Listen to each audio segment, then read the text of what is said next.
Overtired. So tired. Overtired. Hey, everybody. This is Jeff Severns Gunzel. This is the Overtired podcast. This is the second part of a two-part conversation with Merlin Mann. Welcome back, Merlin.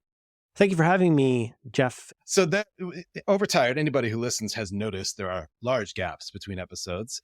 And in those off weeks, I was thinking I wanted to pick up on a conversation I'd had with Merlin. We had started to have when you were on the podcast earlier this year about ChatGPT. And it was, to me, a very interesting conversation as opposed to a very stale conversation. And I think you and I are sort of kindred spirits and how we use this thing. And so originally the idea was, hey, you guys mind if I just do like a one-on-one with Merlin about this? So we did it. We did a first try at that. And it ended up being such a delightful opportunity to talk about a million things that weren't ChatGPT that here we are. Jeff forgot to talk about music, and I was very, oh my God. I was so, well, first of all, I was pleased because I don't know where anybody sees anything anymore, but, and you know, I was really hoping people would listen to it, but I didn't want to be like too like, go listen to me talk, ramble for a long time.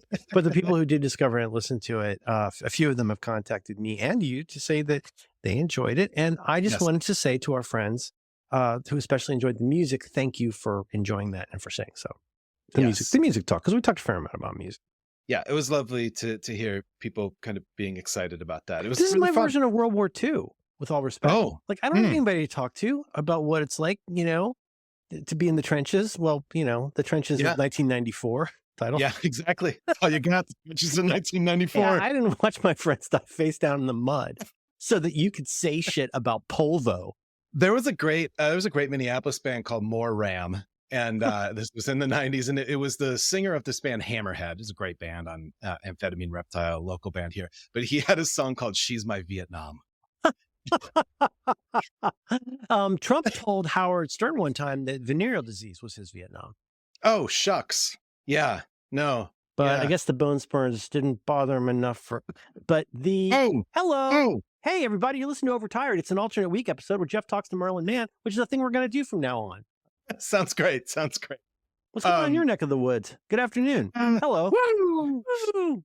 I will tell you, I have kind of an idea for how to get into this conversation so that we're not just talking about ChatGPT, but I really, really want to have that conversation because I think that the kind of the overarching themes of like curiosity of like, do we love this because of how we are? Is it, what's the difference between collaborating with this thing and just leaning into it or leaning on it? Jesus, I didn't mean to go all Cheryl, Severns. No, I know what you mean.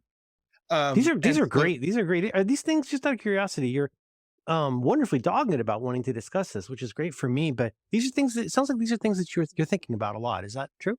I think about it all the time, in part because, I'm in my work, I'm part of a member-owned research and evaluation cooperative, and there are 7 of us.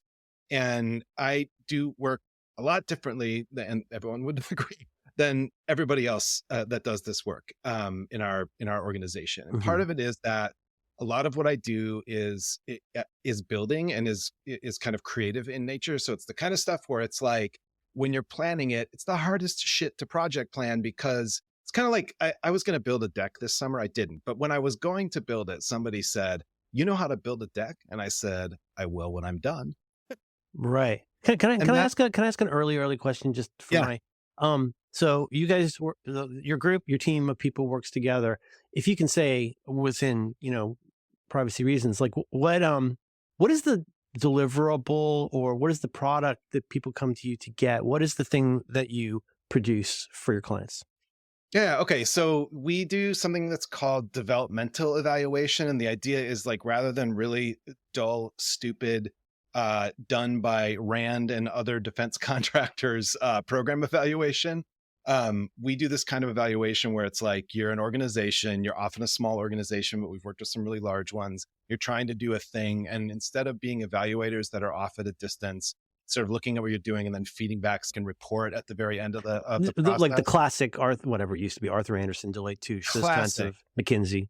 Yeah. So we are kind of a critical friend working alongside these people, but we're really focused on the stuff that they think they are are doing well, or that the stuff that they have promised a funder they will do, and we try to work between them and the funder. I'll get to the deliverable in a second. No, this is fast because my wife works with does a lot of stuff with grants where she has to there's all kinds of not World Health Organization. What's the big one that gives grants? I'm sorry, I'm spacing out, but she has to there's a lot of that putting stuff together where there'll be some kind of a mandate that's stated or implied, and you've got to show progress on these kinds of things. And then there's metrics and yes, and evaluations of the scholars and all this stuff, right? And so what we're always trying to do is, if we can get between the funder and the organization and say to the funder and the organization, all right, you've promised these things, this is what you've told them you're going to do to release the money, but in reality, there are going to be moments where you're like, fuck, why did we tell them we were going to do this? Because now that we're in it, what really is working is this thing over here.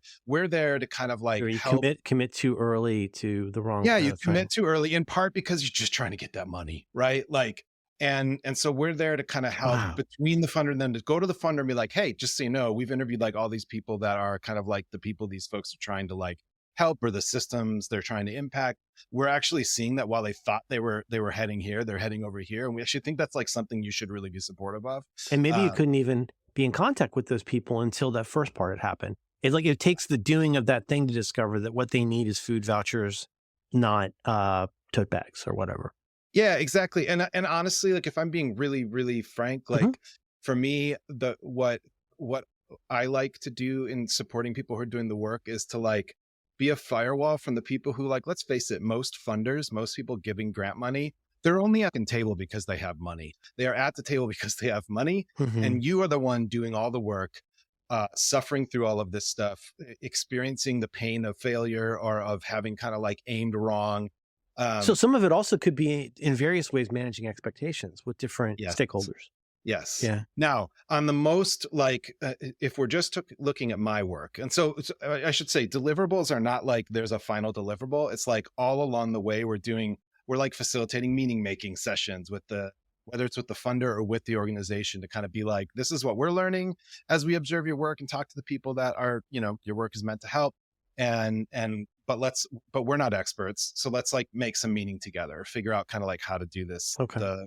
The way that wow, for the right kind of groups, that must be great. I have this cascade I think about in my life a lot, which is, when I tend to think about new information or things in my life, and this is admittedly very oversimplified, but I tend to think about this cascade or this array of when new information comes into my life, how can this help me to think differently? How can this help me to decide differently? How can this help me to do differently? And then, of course, you're implying here on this meta level, and then is my ladder against the right wall? What are the checks that are in place for all of those things? And I've found that kind of stuff very challenging in this case, you're as you said, the middle people between these organizations. And it's sometimes tough to be the person who breaks the news about, I'm going to speak a little bit in douche speech because it might be useful to our listeners. What if you how will you discover that you're not aligned on something you just assumed everybody was aligned on? Yes. And boy, it's tough to be the one, especially if there's representatives from both sides, like North and South Korea on either side of the blue line, where you've got to break it to both of them that, the bad news is that neither of you have your eye on the right ball right now. Yeah. And that's got to be tough. So it's more you're integrated into the process of what they're doing. It's not you just give them some brick of a report and come back 5 years later. Right, exactly. And there's is sort of a accepted premise at the start, which is not always something that the client remembers, that we are focused with them on the emergent. And so we aren't ever going to just stay in the gray zone, but we are going to definitely recognize that things emerge, and those things should have a chance to guide the work you're doing. God willing. God willing. So it's not so obvious when you say it, but in practice, I know. It's people are so resistant to that for all understandable reasons. Yeah, so resistant. And then so if I'm being super concrete, oh my God, Merlin, is my computer about to go again? Hold on. I'm back. Jesus. Hey, everybody, just so you know, Jeff won't say it because he's a gentleman, but earlier on, we'd recorded a bit, and then Jeff's computer, I think the technical term is it shot the bed. And so we started over. So shot it. Yeah. You didn't miss mine. That's right. Okay. So here's I'll just give you the most concrete thing. Because it could crash at any time. We should wrap this up. This is, yeah, exactly. This is a little outside of what I just described. So one of my projects right now is there's an amazing organization here that it's called Foster Advocates, and it is in Minnesota, and they are made up of mostly ex-fosters, and they have done amazing work at getting legislation passed, all this stuff. They went around to all 87 counties in Minnesota and the tribal nations and held sessions where they talked and recorded conversations with fosters about like what rights they expect they should have, what rights they know they have, and where they wonder what the hell rights do we have at all. And they hired us, and I'm sitting with 85 hours of audio, and I go through with qualitative analysis software, Okay. and I look for patterns. I look for the things that are the nuances that might be missing. We do the meaning making stuff. Some of that, I'm guessing some of that is probably sort of concretely quantifiable, and others are not. Like I just read this recent report about how Richard Stallman's not a very good guy, and they used this entire process of like, this is the number of times that he said this particular objectionable thing. Like you were like, but it's also there's right. You've got to quantify. Like nobody likes the tote bags, or like 90% of people.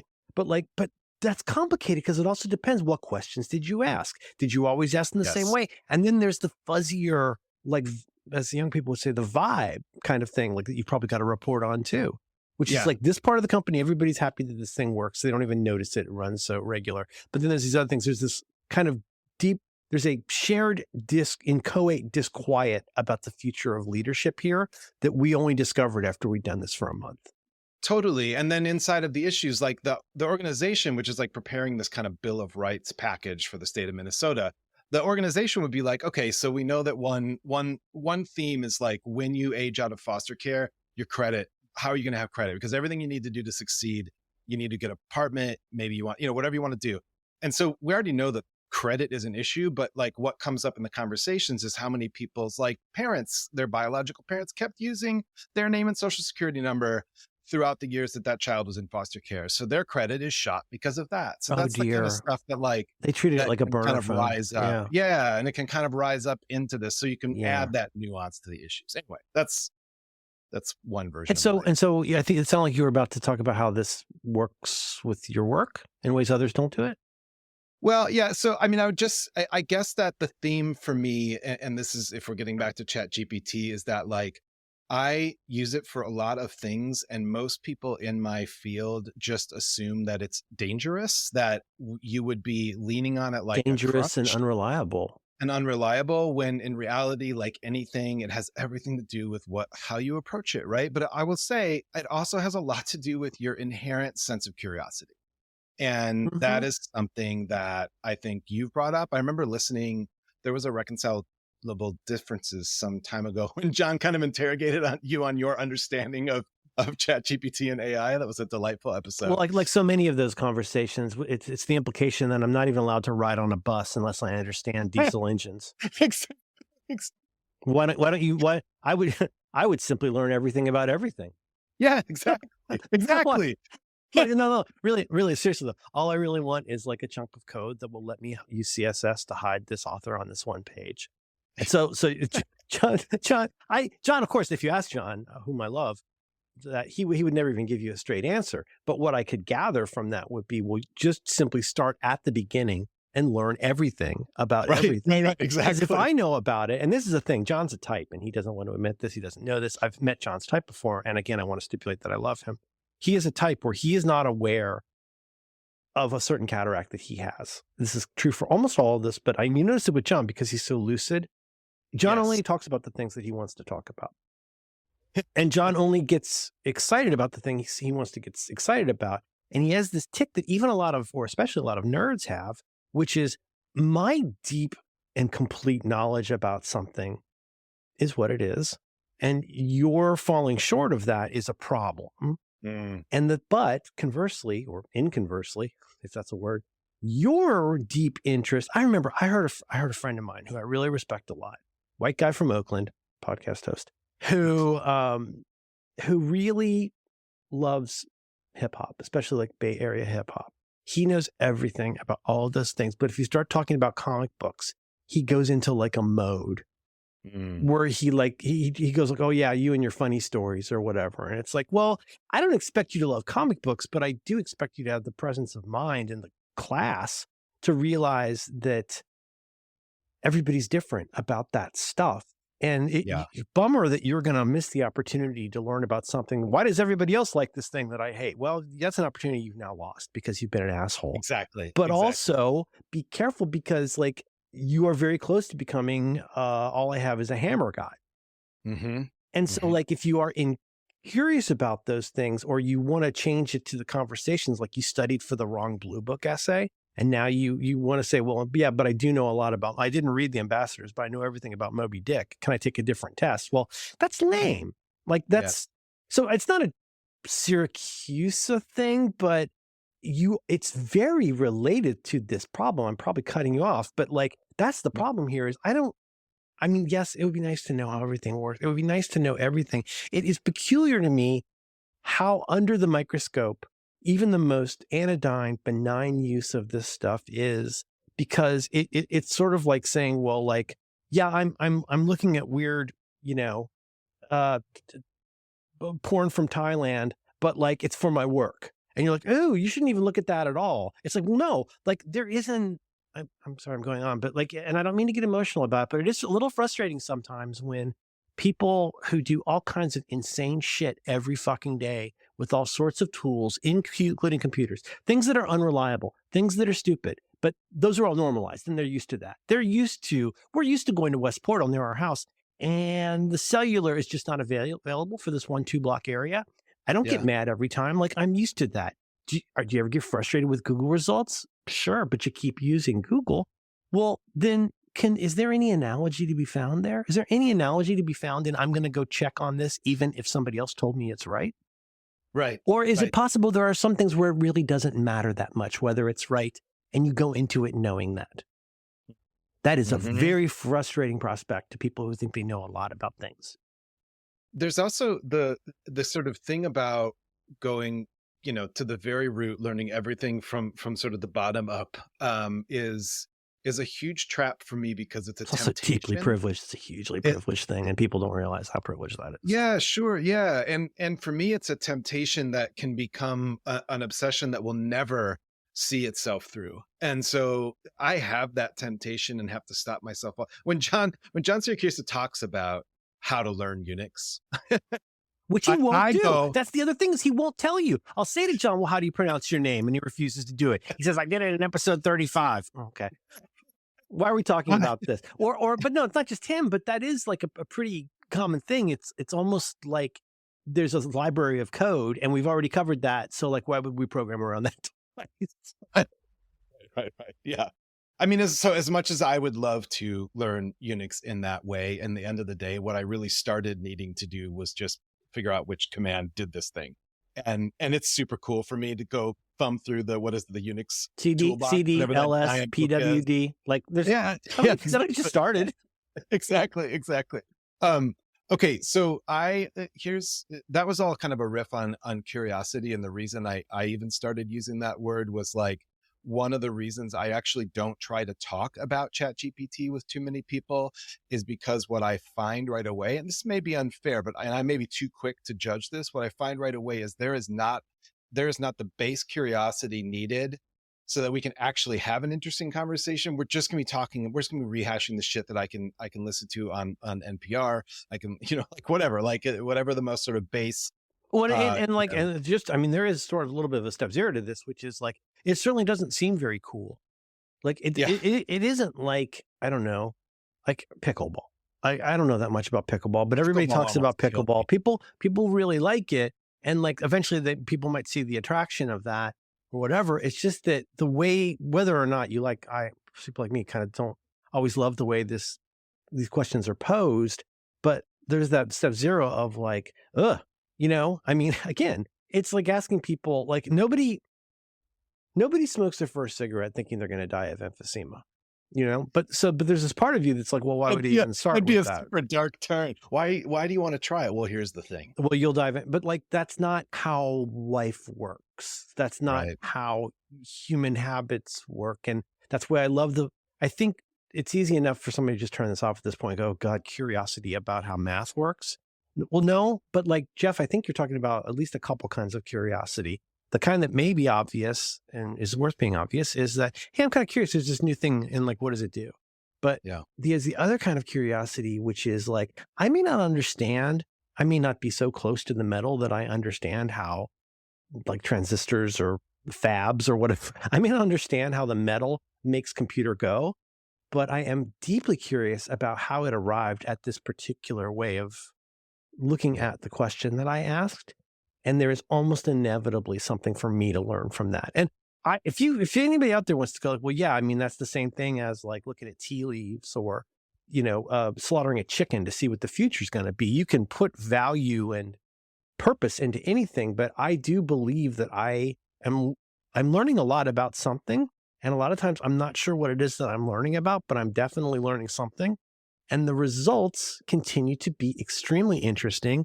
And that just makes me more curious. And to your previous point, I really honestly don't mean this in the critical way that it often sounds, but like, it's not for everybody.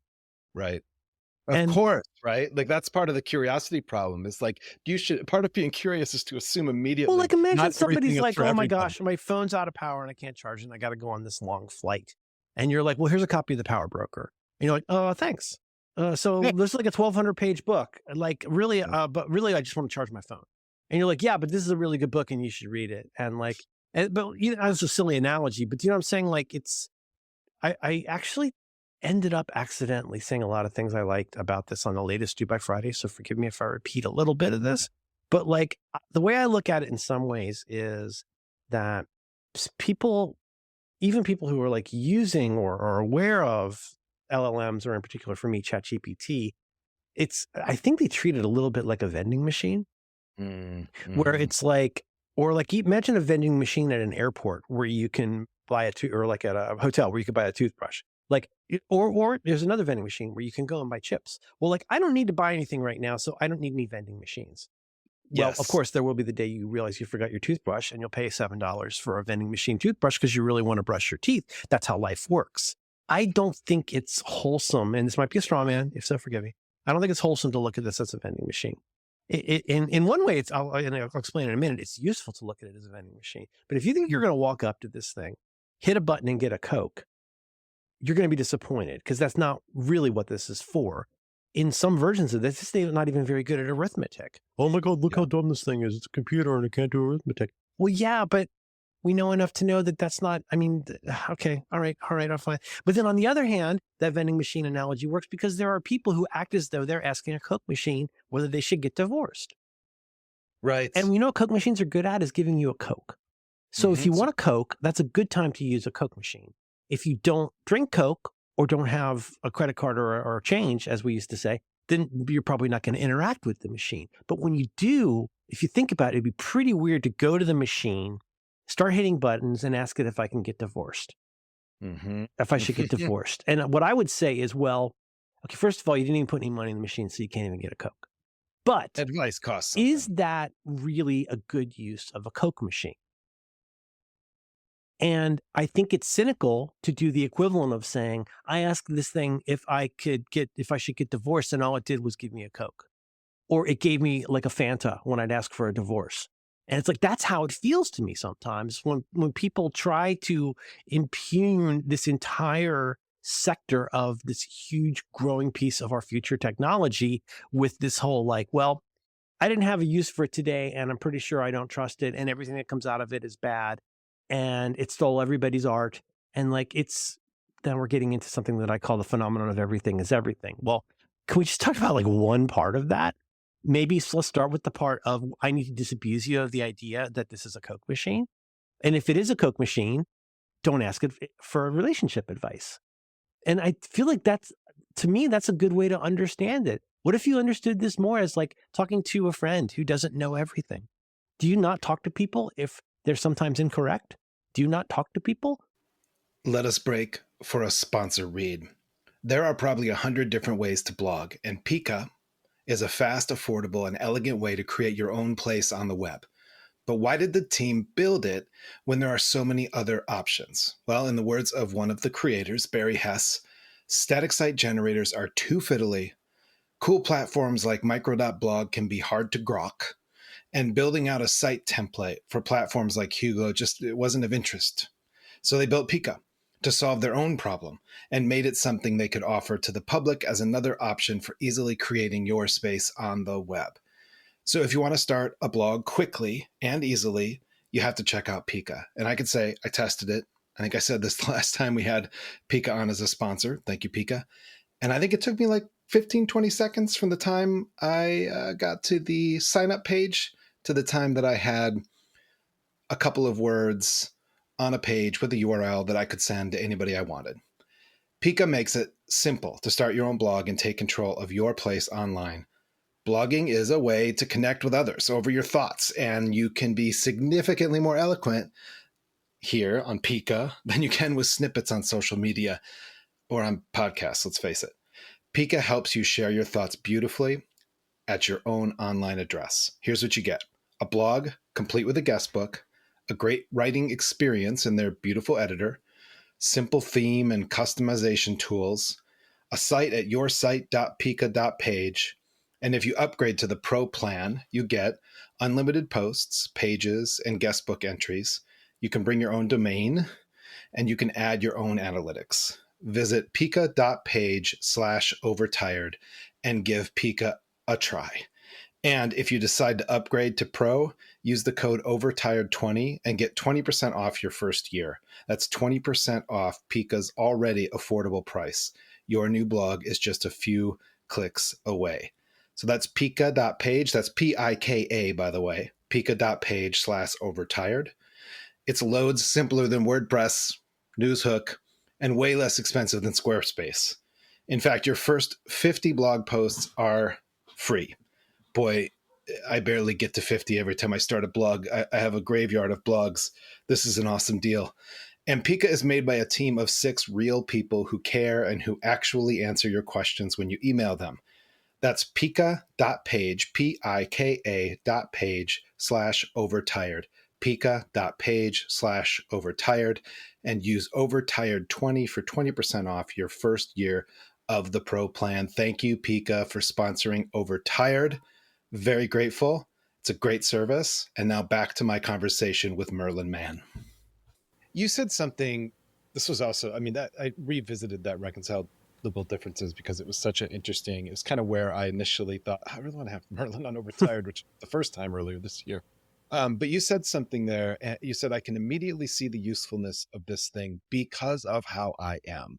And I'm wondering if you can kind of give me an example of some thing that is just a perfect example of what the usefulness is for you. And I know there's lots of different ways, but and how it is useful because of how I am. What does that mean?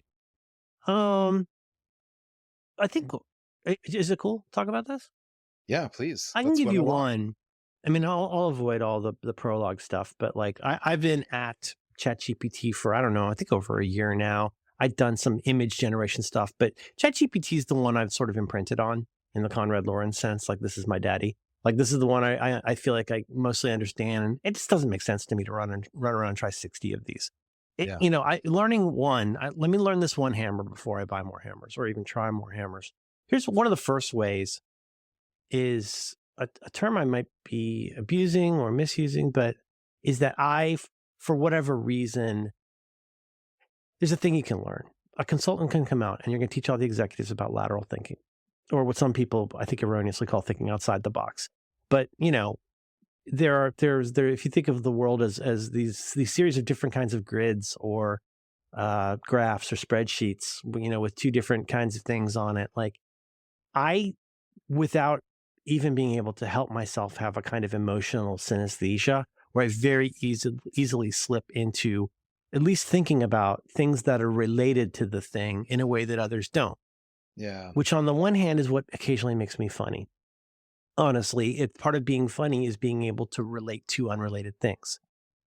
Okay, so like I go into this thinking like, I hear somebody speak in a certain cadence and it makes me think of a line from The Simpsons, or something a little bit more like really closer to the liberal arts in terms of like, well, that process that you just described sounds a lot like one of Hegel's tripartite charts. And like, not necessarily not to brag or like say like, oh, listen to me, I read a book, but more a way of saying like, when you become widely read and learned, at least about a handful of topics, you kind of can't help but keep relating them to each other. So I just want to stipulate that that's one thing that's weird about me in a way that I think is unusual from a lot of people is that, and it's honestly, it's not bragging. I'm a mess. Talking to me is a nightmare, but like, I can't help but think laterally because that's just how I think. I think maybe if you wanted to put that more negatively, one of my challenges, apart from problems with authority in life, is that I'm not good at thinking illaterally. And that doesn't mean I can't stay on topic because I sure can, but I feel like it really just grinds it into the ground when you're sitting around with people and you go like, okay, well, we've done one and we've done two and we've done three. What do we think comes next? Everybody goes, well, I think that's going to be four. All right. And then I'm like, oh my God, you guys are killing me.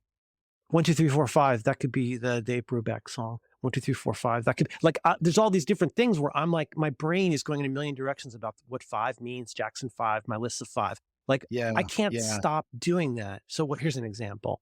One of the early things, well, honestly, was realizing that this is a good fit for people who think that way. I'm not going to say that it's a bad fit for people who don't think that way, but I watch so much TV in general, but I'm always thinking, for example, oh, it's that guy from the thing.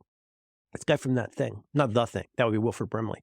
But like, but like, for example, last night, I gotta make my wife watch the worst shit. I was watching the 25th anniversary performance of Les Mis. And they do this wonderful thing where all of the available original cast comes out there, and like the guy who plays what's it called, like the innkeeper, the Sacha Baron Cohen character in the movie. What's the master of the house? There's a free for all. He's played by this actor in 1985. He's played by this actor who I love from lots of British, especially Shakespearean stuff. He's in the Hall of Crown, the Henry the Fourth and Fifth thing. And I was just saying to my wife, like, that guy, I love that guy. He's one of those guys. He's one of those guys like Jared Harris or like the guy who plays Filch in Harry Potter. The guy's in everything. So what do? I let go and I let God. I'm accepting the fact that I'm weird and I think like this. And I go in. One of my early things, this continues to be something I do a lot. And I'm not going to read this. I'll just, because I've done this so many times, make me a markdown table of everybody who's been in at least one episode of Doctor Who, at least one episode of Game of Thrones, Doctor Who, Game of Thrones. What was the other one? And then like Hot Fuzz, I threw in a few, or Shakespeare, blah, blah. I've done this a million different ways. But even if you do that with 3 things, if you do that with Harry Potter and Game of Thrones, you're going to say, oh, it's the guy who played Filch. It's the guy who's Walder Frey. He's been in all those things. It gives you a table of here's like 7 people. And then I say, oh, that's a pretty good table. It's got, you can, if you're a nerd, all this stuff. There's, as everybody knows, there's only 11 actors on the entire island. But you know what I'm saying? But then I say, that's really cool. Okay, now new columns for name of role. And it just knows to do that. One time I asked it this kind of question where I said, actors who've been in Doctor Who, Hot Fuzz, and some Shakespeare production, Henry V or whatever. And then I did this thing where I said, in the columns, I said, role in a Harry Potter movie. I didn't have to tell it in the quote, question or prompt. It just knew what to do. And it just added that column. Yes. Now, why is that great? Well, great. That's great because that's the way my mind works. And I think it's kind of cool to see that. God, what is that guy's name? David Bradley. David Bradley, he's in everything. And he's the guy who mumbles in Hot Fuzz, the guy who has the guns. Oh, yeah. Have you seen season 4 of Game of Thrones? Yep. So you know Walder Frey. Yes, of course. Yeah. Okay. Amazing. He doesn't know his granddaughter's names. Walder, Walding. That's right. Oh my God. Where's It's been Waldo? a long time. So on the one hand, okay, would I ever do that on my own? Would I ever really like sit down and go to IMDb? And remember, everything has to be perfect. So I have to find this exactly right. So by hand, I'm going to go in, I'm going to go make a spreadsheet, right? If I did this by myself, you can see where this is going. It would be Yeah. kind of silly for me to do that. Number one way that this is good for the way that I am, this is already how I think. And I run into challenges with how I could take what I think or what I'm curious about and turn it into something without a grave amount of extra work. Okay. So Yeah. first, I know it can do that. And second of all, it will do that. And what it comes up with may not be perfect. Sometimes it's not even right. But that's one way. That's a starter. Okay. Is like, you may be a person who does not think this way. You may not be a person who makes a lot of spreadsheets. I have spreadsheets about every flashlight I've ever owned. I have spreadsheets about every two-factor authentication dingus I own with pictures and serial numbers and links to documentation. I have a PDF of the manual for every item I own on iCloud. These are, now that's all weird and that's okay. But if one asks the question, who is this nonsense for? Oh, brother, is this nonsense ever for me? Or I can just say, make a block. I need a block that's 50 millimeters wide with a circle through the middle that tapers on the end and has a chamfer of this fillet on the edges, and it'll create me a 3MJ, like 3D object like that. Yeah, that's how my mind works. I would rather do that for a simple device than have to learn CAD. Yeah, but do you really understand FDM printing if you haven't learned CAD? I'll never find out. Like, I'm willing to learn CAD when I need to, but if there's this thing that can do that thing for me, and it's the same thing that'll tell me what David Bradley's in, and plus, then I'm getting way ahead now with the addition of memory, which is not working so great on the current model. But like all those different kinds of things, uploading images, all those things like that. And that's what leads me to just a slight sadness that it's not something somebody else could find as interesting as I have. But if we keep, the bar seems to keep coming back to these two things, which is like, is there anything bad or nefarious in any conceivable way with what this thing is? Wow, sounds like pretty much every technology, doesn't it? There's something bad or nefarious, and like, could this actually be something useful but limited, even if it's not always quote right? And the answer to both of those questions is a no-brainer for me. Like, go show me the thing that's always exactly right, that's always exactly right and up to date, that's always exactly right and up to date and contextual. You know what that takes? It takes your fucking brain going in and deciding what you think about whether that's the correct answer. Yeah. And it's just that in the case of this, because it's not thinking in a conventional sense, it's not computing in a conventional sense, you're going to get some really weird stuff. And then when you say to it, well, did you forget that David Bradley was this and that? It'll go, I'm sorry, I've made a mistake, blah, blah, blah, blah, blah. I asked it recently last week. I can tell you specifically, I asked it what year the building that my mother lives in was built for hurricane reasons. And it very confidently gave me a year. I asked it for the citation for that. Asking ChatGPT for a citation is funny because in some ways it really can't know what the citation is. Yeah. Like, it'll make up a citation because the same way that the human mind will come up with a reason why it does everything. But I just kept pushing it and pursuing it. And it said, no, that was incorrect. I shouldn't have told you that. It was like it was like a waiter that had dropped a roll and felt really bad about it. Just didn't want to talk about it. And I kept pushing it and pushing it. I was like, no. I want to like figure out it's not, I'm not mad. LLM. I'm just curious how you arrived at that. And it told me how it thinks. This is the thing. It told me how it thinks it made a mistake about something where it has no way of knowing that it made a mistake. So it came up with a reason why it thought it was 1998 or 1973. It came up with a reason why it got that wrong. And you know what I'm saying? Like all the way through, I find all of that endlessly fascinating. And it doesn't make me trust it less. It makes me as aware as ever that this is not where to go for facts a lot of the time. Yeah. And if it is where to go for facts, I mean, if it makes me that table, dude, like, can't I just go in and fix the stuff that I know isn't right? Or where it came up with a synonym for something? Like, it still saved me, like, it saves me 3 hours of work on every day. If you're the type of person, which you and I both are, who is going to take the time to make that incredibly tedious fact check all my tweets, Jeff. Yes, this thing is going to get you. I mean, I just the other day, I've been sitting on a pile of my tickets from First Avenue shows from the 90s. It's sitting on that pile forever. I love to look at it. And I've always wanted a spreadsheet of everything.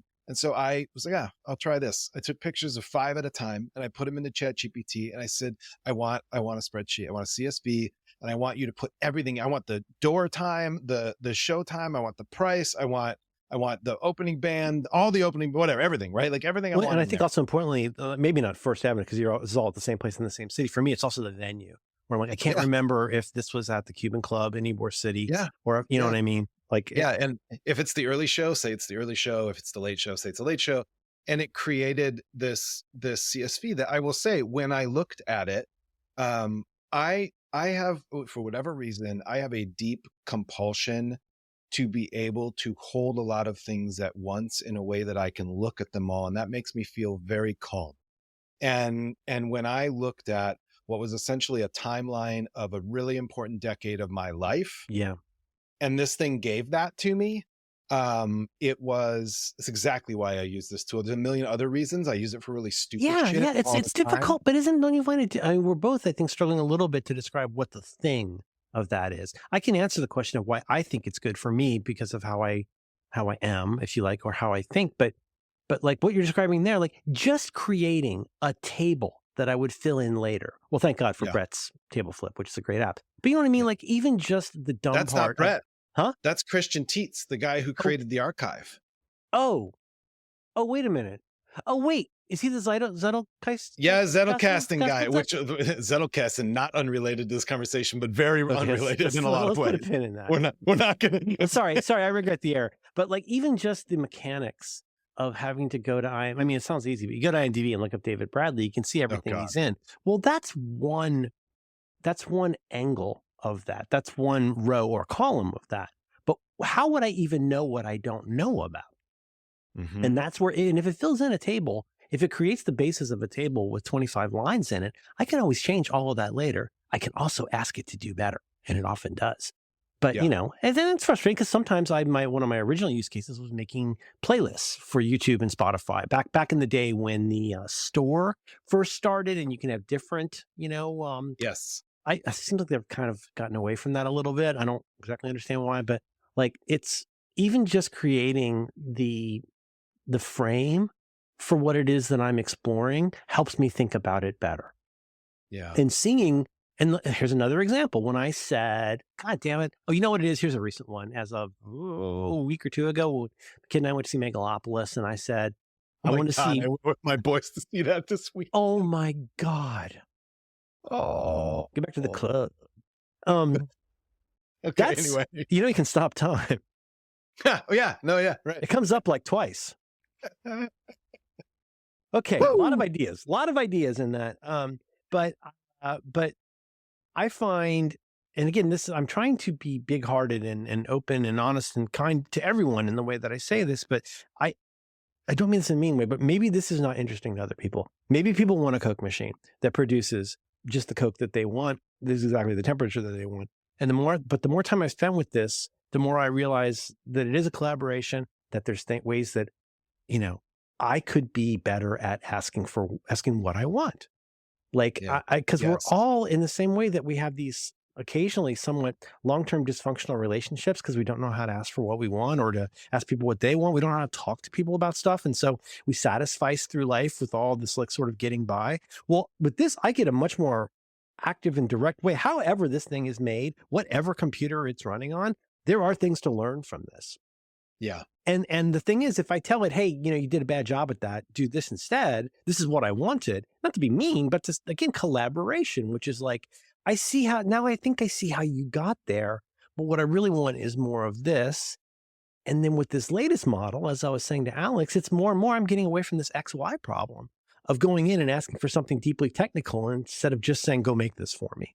And it does. And I don't know. I don't know how you don't find that exciting. I'm somebody who first started multi-track recording with 2 cassettes and a pause button. I used to try and make mixes that way. Like I had a 4-track. Our college had one, and then I'm forever using like spit and baling wire and rubber bands and Maxell tapes to try and produce a world that makes sense. And anything that helps these parts become more related is definitionally kind of intoxicating to me. And I just think it's not how everybody is. And I'm not saying everybody should be that way, but it's, as I said to Alex last, so you put a link to that. It's a good episode. It's Hello. like, it's part, is there no way to look at this as another tool in the box?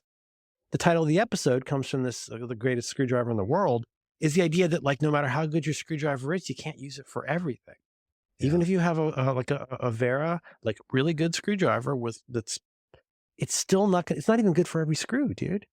Right. If it's a flathead and you've got a Phillips head, well, that's not what that's for.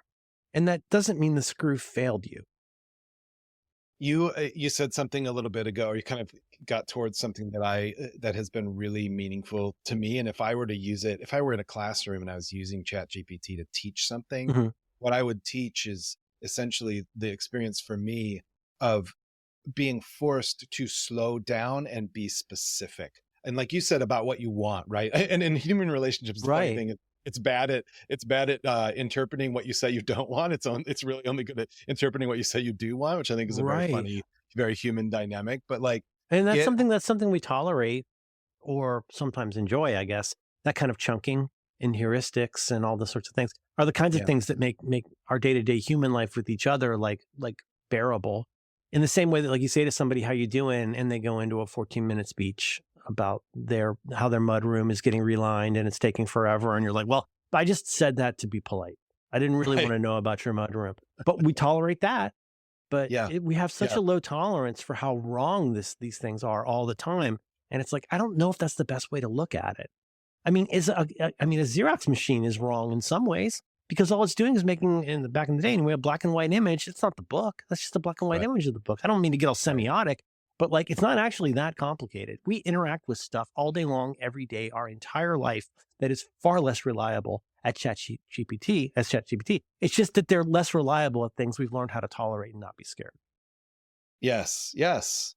I'm wondering, I don't know if you want to talk about this or not, but I know that I want to talk about your repo. All the stuff you've got in here. My goodness.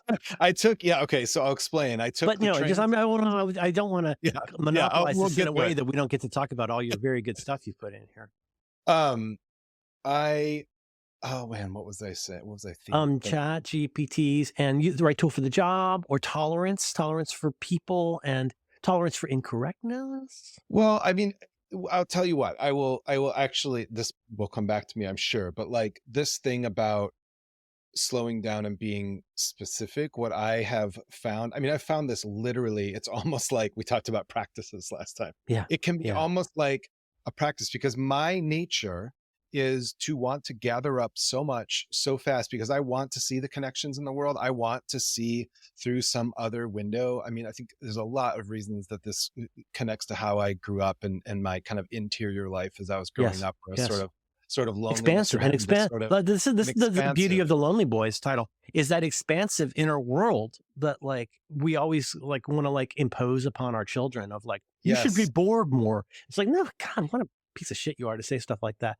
But like the expansive interior world of like, this is the book I've got and I'm going to read it and read it and read it.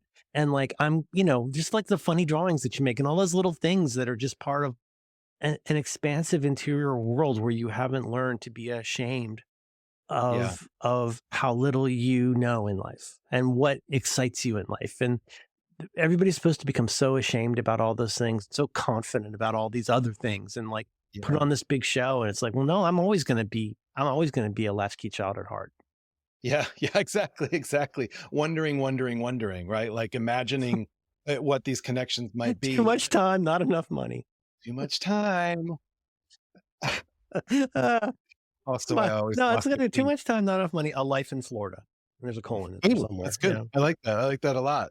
Anyway, I found that really, and initially I experienced that in trying to do code stuff. But then when I just wanted information, when I wanted to make those goofy tables, I eventually got kind of quick at it, but like I actually loved having to stop because this is the thing. There's almost a manic energy to me wanting to I know. It's weird that I feel like I know exactly what you mean, which is like, think about the scene when Luke is doing the trench run. Yes. And right when Obi-Wan tells him to like use the Force, and it's before he turns off the targeting thing. But there's that moment where he has this like little human caesura where he's kind of like, okay, this is the way I'm going to do this. And, you know, the way, and I'm not saying like, oh, I got to talk myself off. Whoa. No, but that's sometimes we find a moment of grace like that where you go, oh, wait a minute. I can totally do this. And I need to get my head in the game. I need to focus on this. I need to do the thing, but being weird about it is not helping. You know, a 2-meter target, that's a very small target. Isn't that kind of what you're describing then? Where I sit down and like, I'm so used to this, like, you're a Coke machine. Tell me what the factorial of blah is. And like, you're stupid. And instead just go like, oh, I see. But if I ask for it this way and with different models, you learn different things. Yes. But you're right, though. It's a slower, more deliberative, on purpose kind of thinking. Which is not something I think this is getting back to does somebody have the curiosity to have the conversation? That is the thing that is miles away when you start most conversations about ChatGPT. And it's the first thing I'm thinking about. It's the thing I'm waiting for the point where in this conversation, I can say this part. So we get past all of your incuriosity. And I can say the thing about this part, right? That they're actually, there was a point at which I fed it talks I had given about storytelling or story gathering. I fed it old bios I had written. I fed it interviews with me on podcasts. And I said, tell me about this guy. And what it gave me back was all the stuff that I am too something to tell myself I am. It was right. I was like, that is me. God damn it. I would never say it out loud, but you have just described me to me in a way that actually amazingly gives me a little permission to sort of like hold that and be proud. I mean, was it doing it, if you can say, like, how was it trying to describe the person who said all that? It was, yes, so it was qualities or like tendencies. Yeah, like, tell me qualities about this person. Tell me what this person's priorities are. Tell me what kind of life is important to this person.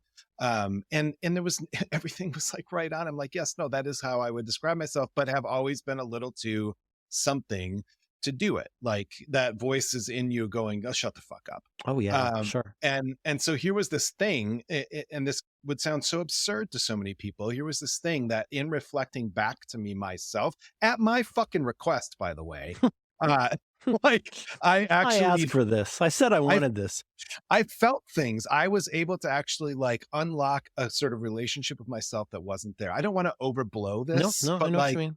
But this is the kind of shit that like, if you get past the incuriosity. But I mean, think about Eliza, which is a story everybody knows. Eliza. And Peggy. But the thing where the guy at Berkeley, I think, came up with the program. It's the famous, God, I'm sorry, I'm telling the story like Syracuse. But like, I don't know it. Oh, ELIZA.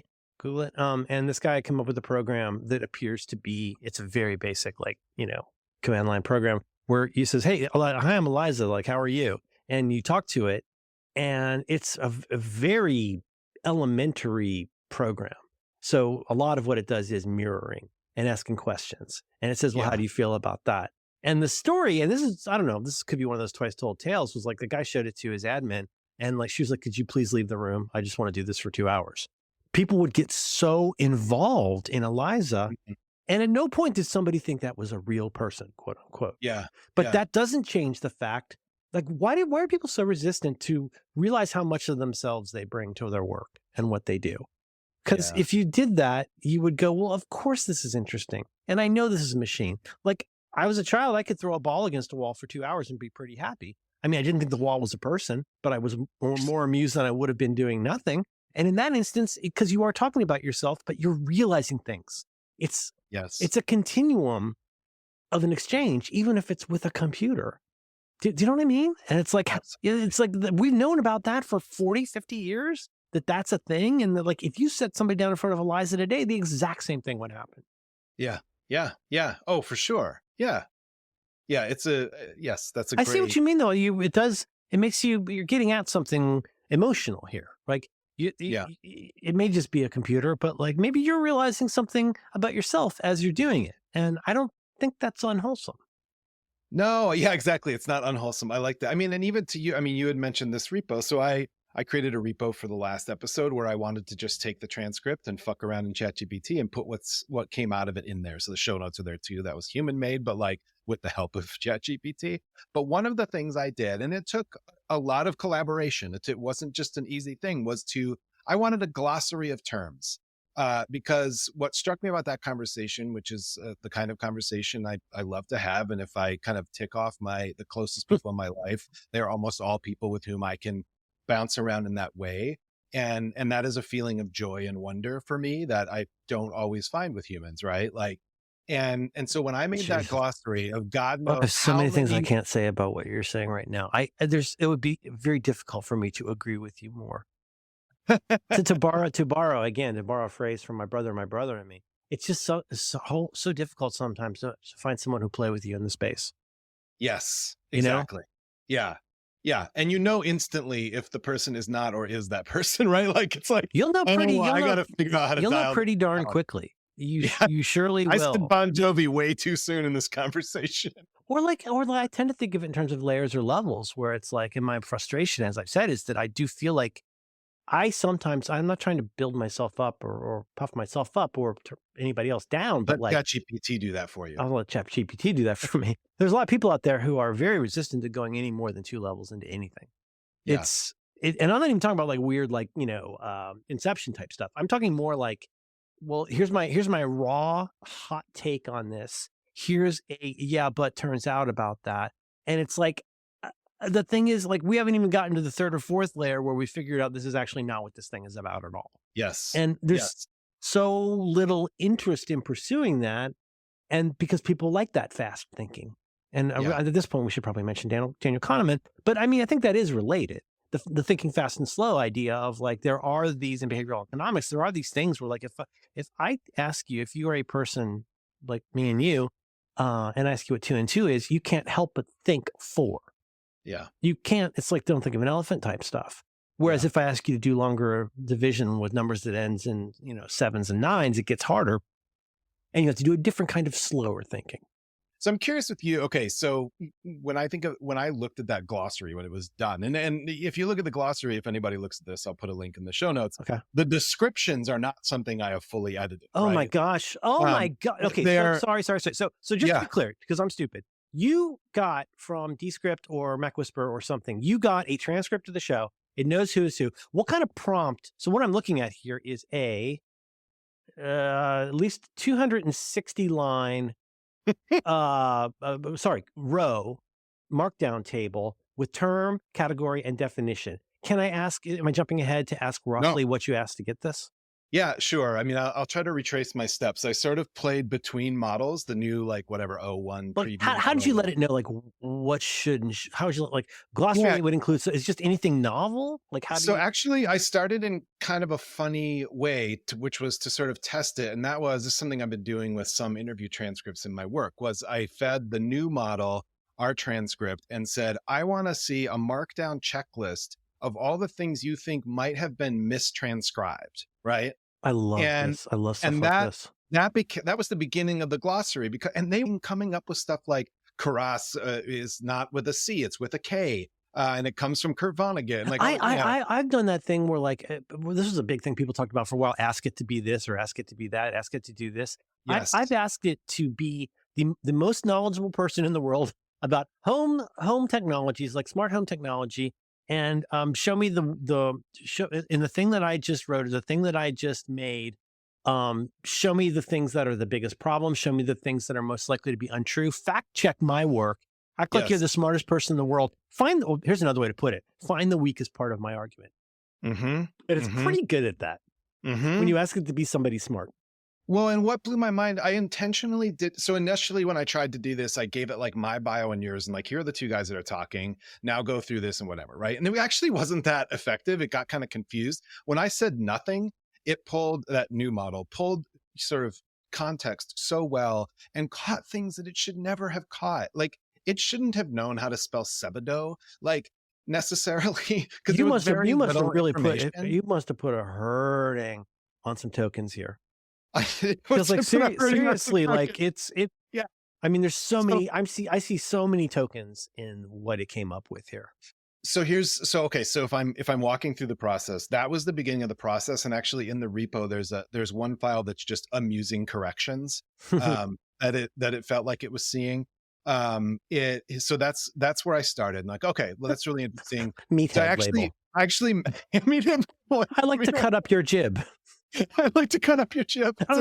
So actually, Vampire and Titus is an album, not an EP. Oh. That's the other one. It's like such a dude half the time. Oh, I know. It's a amazing. character from You Look Nice Today. I call Carl Van Hoot. So actually, So actually, here was the you might be thinking of Propeller. manual stuff. I never ask it to fix things in a transcript and feed me the transcript back. I say, give me a markdown checklist, and then I go through. So I actually manually changed based on that checklist. Mhm. Then I fed it in again. What do you see that might be wrong? And then I felt like I was ready to say, I want a glossary of terms. And it took a little bit of like, no, when I say glossary of terms, I don't want these things. I want these types of things. And then it was like, but then it was pretty easy. It was like, I want a column that's sort of a description. I want you to group it. I want to give it a little category so you can group it. And the kinds of shit that it was filling in was really unbelievable to me.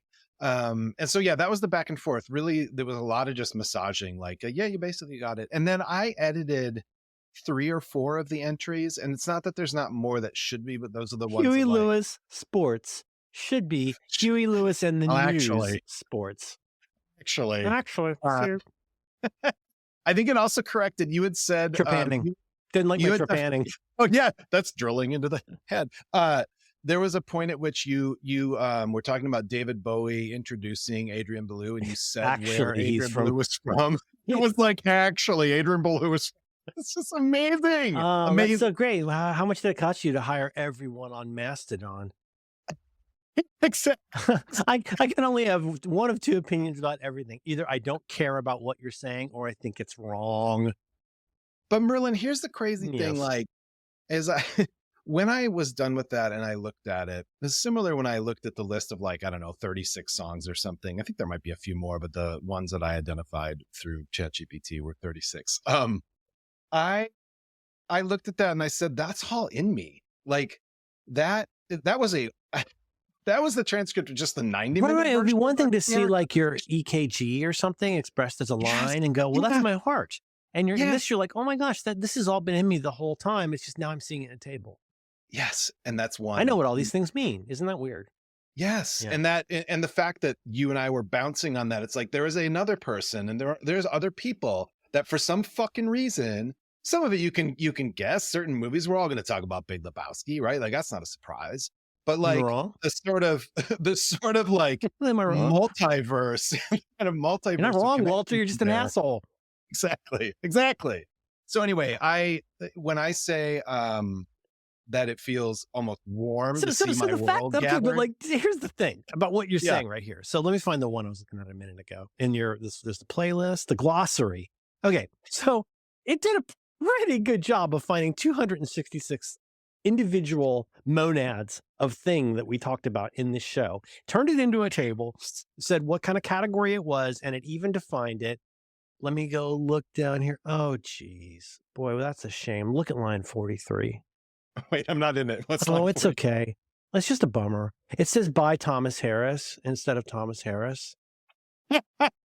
Thomas Harris is I know this.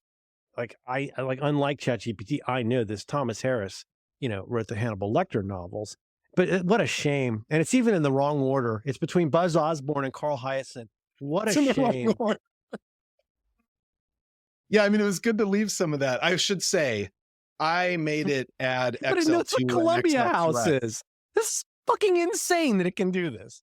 Oh, it's completely insane. Yeah. And that's it. Like, and I look at that, and if somebody said, would you like to listen to a 90-minute conversation in which all these things are mentioned? I'm like, you know what? Maybe. Well, when you my put it that meds way, it are at sounds their bad. peak. Amazing. So yeah, that's just a way of, I like that a lot. I mean, okay. Do you remember the Beastie Boys magazine, Grand Royal? Mhm. I just found a copy in you posted about Grand Royal. yeah, it's the one with Scratch Perry on the Yep. cover. It looks like a Yep. Wheaties box. Yep. I think I it's the one where Rad Rock goes to the Guitar Institute of Technology with the mullet wig. So that's a great example. I have 3 of the episode. I think the first 3. Mine's still two. got the decal for a shirt in it. Oh, And I'm that's thinking awesome. about making a shirt. Mine doesn't. One of them has a record in it. Yeah, it came with the flexi disc in one of them. I remember that. This Sorry, go was ahead. Yeah, Graham Royal, great. was Spike a magazine. Jones, and Beastie Boys made a magazine. This was a magazine that it's no surprise you and I both hold dear, because it is exactly the kind of It's so collection dense. of the world that is all over the map, is so dense, and somehow, despite all of that, it might really, really overwhelm a lot of people. But when I hold these, I'm holding all three now. I grabbed them last night, actually. When I hold all three of these, I feel like I'm holding a whole world. And if I wanted to just go into somebody's world, it's like a novel practically, right? But it's also a doorways to 1,000 other worlds. And as much as I am always on the watch in me for my gathering instinct, my gathering instinct is also a core piece of who I am. And my whole life has been figuring out how to harness it in a way that it doesn't sort I of. like that you're saying gathering. The word you probably want to use is learning, but that would put people off. So I like the way that you're saying gathering. Right. But Good it's point. like, I can't learn enough new things. It's just, Yes. I will never get sick of learning a new thing. Yes, and this thing gives you an opportunity just all by yourself, unless you choose to post about it, which I love to do, to just explore your world in the most fucked up ways. And sometimes, look, people say, well, but it's wrong. Sometimes it's wrong in really delightful ways that and are its sometimes, I mean, own like, weird connection. Would actually be a useful podcast episode if we ever made one of those. But I think it could be argued that the errors are some of the most interesting things, or at least some of the most instructive things. At the very least, how do you not see an error and go like, wow, I wonder if that's an error I could have helped avoid? Yeah, definitely. Or it's the kind of thing. I had a friend, there was this amazing, he's still around, Hiro Tanaka. He's a Japanese guy who came to Minneapolis in the early 90s, went to a Babes in Toyland show, met Lori, the drummer. She fell in love with him and had him stay. Fell in love like, what a great human. Yeah. And he went on tour with them. And for the next 10 years of his life, he was almost always on tour with an American indie rock band. And he went on tour with my band. He would just get in a van with people, and he was always learning English with a notebook in his hand. And fun fact, my brother owns a bar in Brooklyn, and the bathroom walls are papered with the pages of his book. That's so cool. And you now imagine, Merlin, he's learning English. But that must feel like a really from insane place to urinate. He's learning in English. Oh my God, that sounds like madness. In band vans. So one day he comes to visit me. I remember he was on tour with this with urinating the in the bottle. This is something that you do. He was on tour with the Selby Tigers, great band from Minneapolis, and I was living in Chicago, and they were staying overnight. And I was in this kind of shitty neighborhood of Chicago, and he and I were sitting outside in front of my house talking. And in the like brown weedy grass stuff, a mushroom was coming up, and he looks at it and he goes, "Oh, ghetto mushroom." Oh my God. And that is exactly the kind of shit that can happen in ChatGPT, where it's like, that is a delightful mistake. Oh, I totally agree. An example I used before, there was one where, okay, and this goes back to, I'll make this quick, but okay, so you know what? Actually, this is also, if I may say, a good example of one of your original questions, which is what is it that makes this so well suited for you, or you so well suited for it? And I had mentioned lateral thinking. So how did this start? It started off, this is just how my stupid fucking brain works. I think it started off as I've got these, it starts out so boring, but it gets so good. I've got what are called nanolief lights. Most people, if you've ever seen those hexagons in douchey YouTube videos, but they do all kinds of lights. But the connectors for these things are garbage. Like so many of those kinds of, like where you get the little belt with the connectors and you can cut them to fit, and like light strips. And my light strips would always pull out of the dingus that connects them to the electric. Long story short, I'd basically just gone in and said, like, what are some of my options for dealing with this? And like, well, you could do this or blah, blah, blah. And I said, act like you're somebody who's very knowledgeable about HomeKit things, about home automation. And you're somebody who does DIY stuff and isn't allowed to avoid the warranty a little bit. Something like that. Boom. It drops all this great stuff. Yes. All this crazy stuff, which is not dangerous. But one of the things was you can just hot glue it. And I'm like, of course, I can just hot glue it. That's really easy. But then I said, okay, well now give me a Caravaggio painting in the style of this. Give me a Caravaggio painting of people. I said, no, first I said, now explain what you just said to me, but do it in 100 words and in the voice of a 1930s hobo who refers to himself in the third person as Cletus. And it actually did that. And it goes, oh, Cletus got a hot tip for you. Got to be real careful. You got to get that glue nice and hot. But old Cletus knows that. And I was like, now make a Caravaggio painting of Cletus demonstrating this to other hobos and at least one of the other hobos is eating beans out of a can. You're with me so far. Who the fuck thinks this way? Raise his hand. But it was hilarious. It was fucking great. It did like a pretty passable fake Caravaggio. But what's great is there was a big pile of beans on the floor and a can next to it that said Nano Leaf. And like, if that doesn't make you happy, I guess that's okay. But I was like, the dumbest part that I could say from all of this, well, that just teaches me a little more about like how to ask for things. Because I asked for beans and it gave me beans and it gave me a can. The can said Nanoleaf on it because that's what Cletus was showing people how to do with a hot glue gun. I'll send you the painting. Yes. Oh, but that's like that. Okay, now that's a pretty good example of almost all of those things. And like so many of my examples, it'll be useless because people will go, that's silly. I'm a normal person. Why would I ever do bullshit like that? Why did you play with anything when you were a kid? Why did you ever imagine that you're something you're not? Right, why did you ever imagine a world that doesn't currently exist? I don't mean to get all fucking Bobby Kennedy on your ass, but Jesus Christ. Like, is there nothing that you can see in that beyond the dangers that other people have told you about? Right. Exactly. Yeah. What about, so that's a great example of a practical use. The other day, that's practical, exactly. No, it is. It's definitely lateral. It's practical and then becomes Cletus, which is really great. The fact that I enjoy Caravaggio. I restore old tools, large and small. You're an old tool. So I'm an old tool. Like one of those YouTubers? Yeah, like one of those YouTubers. Like you'll turn a cheese board into like a modern thing or make a pinball machine normal? No, it's more like it's the ones restoring that you like an old hammer or something. See a picture of a terribly rusty power tool from the 40s. Love it. And then over the summer I experimented. We talked just a little bit about this. I experimented with rust removal, just all these different ways of rust removal, and I realized that my love language. I was holding all this shit in my head, and so I went to ChatGPT and I said, help me create a decision tree for rust removal strategies. Because I realized absolutely. I was sometimes I was kind of jumping a little too fast. But notice what you did. Thing. I'm sorry to interrupt, but you didn't say, how do I use rust remover? Or like, find a Coke machine, right? I want to show me the work. Yeah, exactly. And that's interesting too, because it is weird to jump. Like yesterday I have this like 1 ton, 100-year-old lathe, metal machining lathe that I'm So you can do wood turning? This is metal turning, which is even more insane. I'm gonna make one of those vases out of colored pencil. Oh yeah. Oh, I saw you posted that. I love those. Such an upsetting vase. I fucking love them. I love them so much. I put a root on this thing and now it's turning.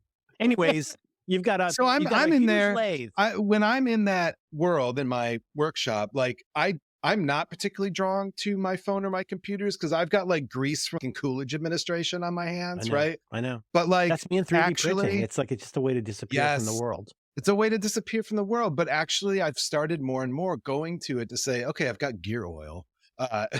What should not have gear oil on it, right? Like it's just like shit like that. Where if I was going to the forums, I would have to go through a bunch of like, why the fuck are you even looking at gear oil, right? Like, do you even have? I think the first post would be an automated post that says, "Have you checked the FAQs?"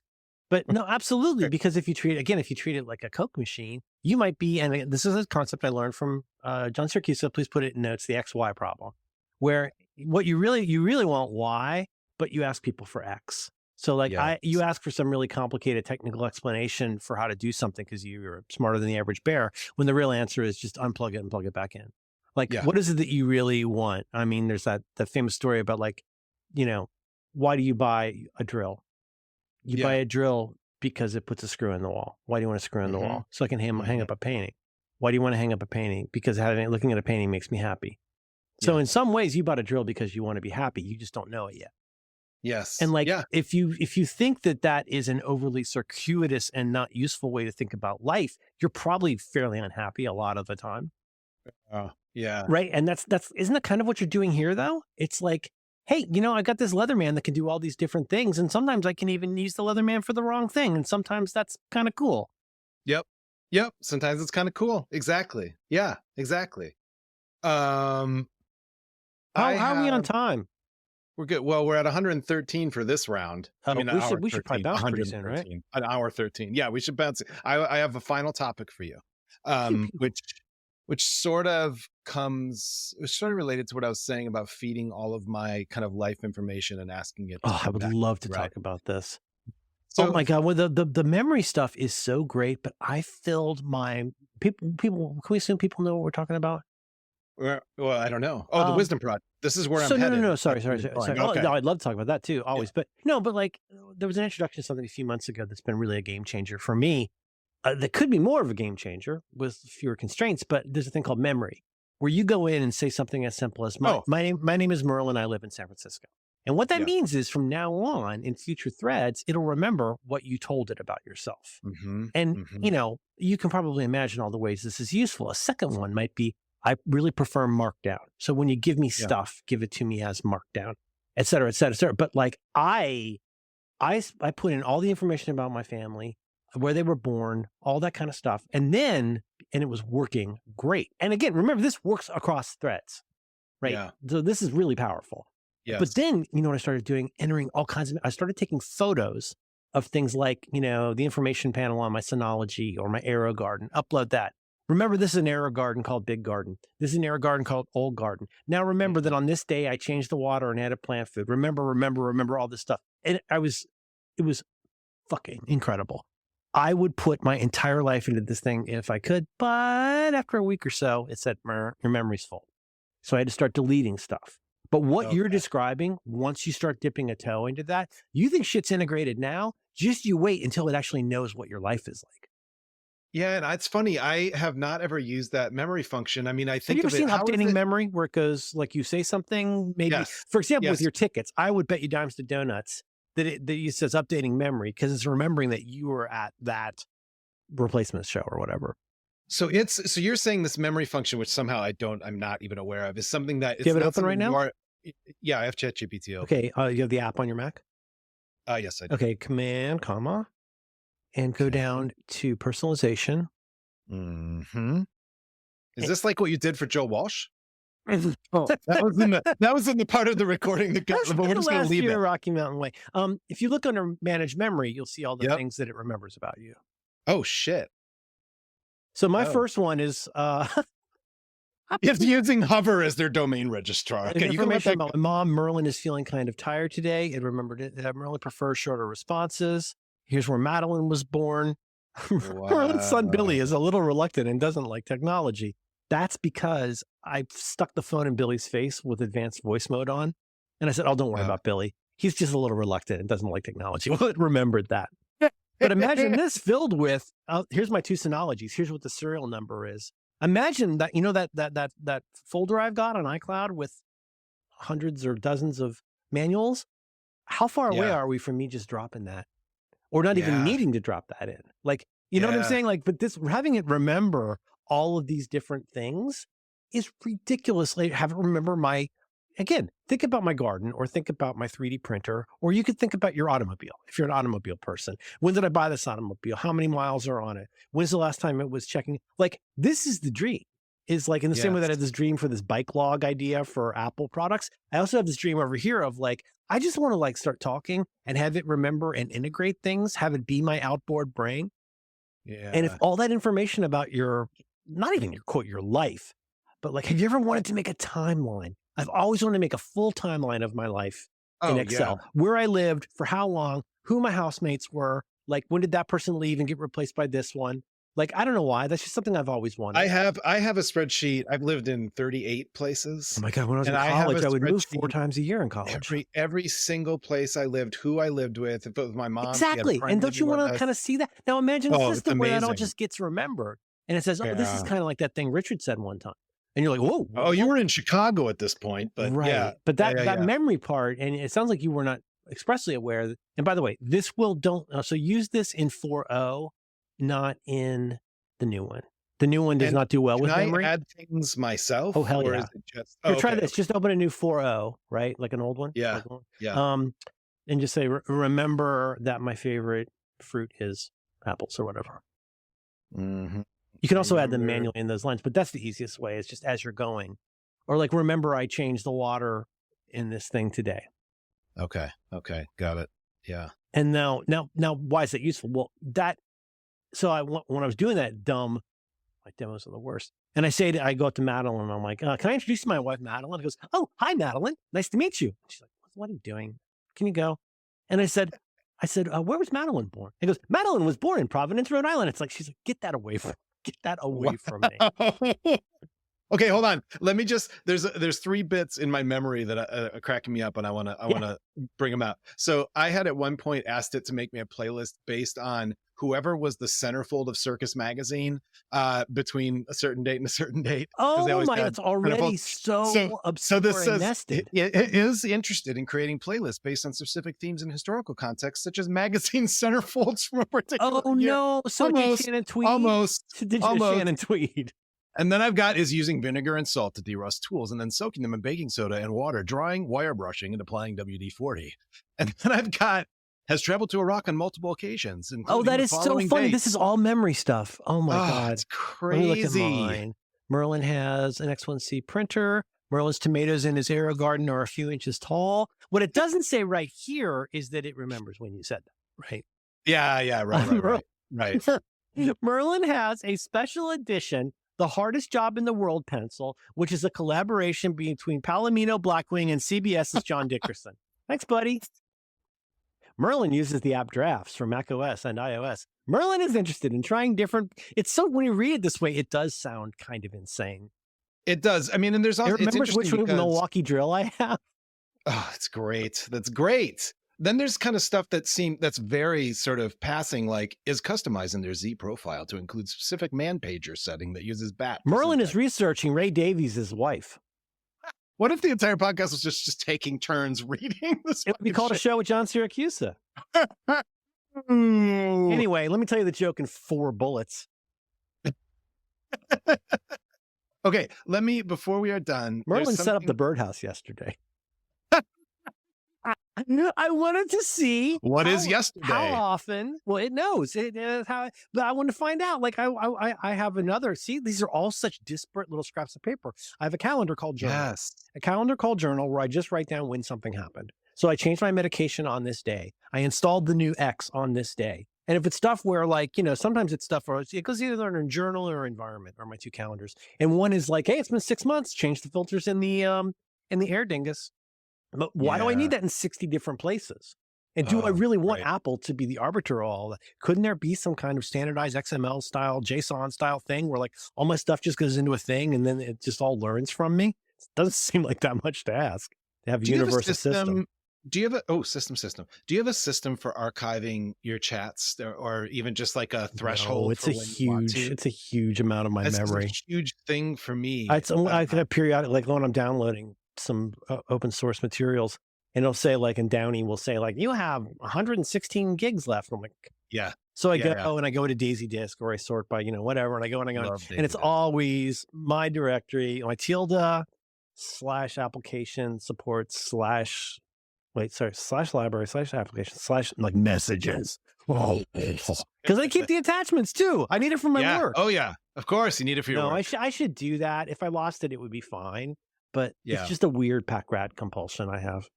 I've started doing this thing where if it's something I want to remember, actually the last thing I ask in the thread is summarize succinctly in a bulleted list what I have asked of you in this thing. And I have a notes file where it's just like the link to that chat and then that. You're kidding me. Summary. I sometimes will also do it to occasionally I've done this to cheat, but more often just because it's like we'll go through a whole long thing and I'll be like, give me a 100-word prompt for how I would ask for this again or something. Yes. Like when it's being a dick about like, I can't make you a Caravaggio painting or like, I can't make a David Hockney painting or whatever. And you're like, describe the work of David Hockney. Because David Hockney does blah, blah, blah, blah, blah. And so I just copy and paste that, take out the first part of the sentence and drop it in and it'll give me what I want.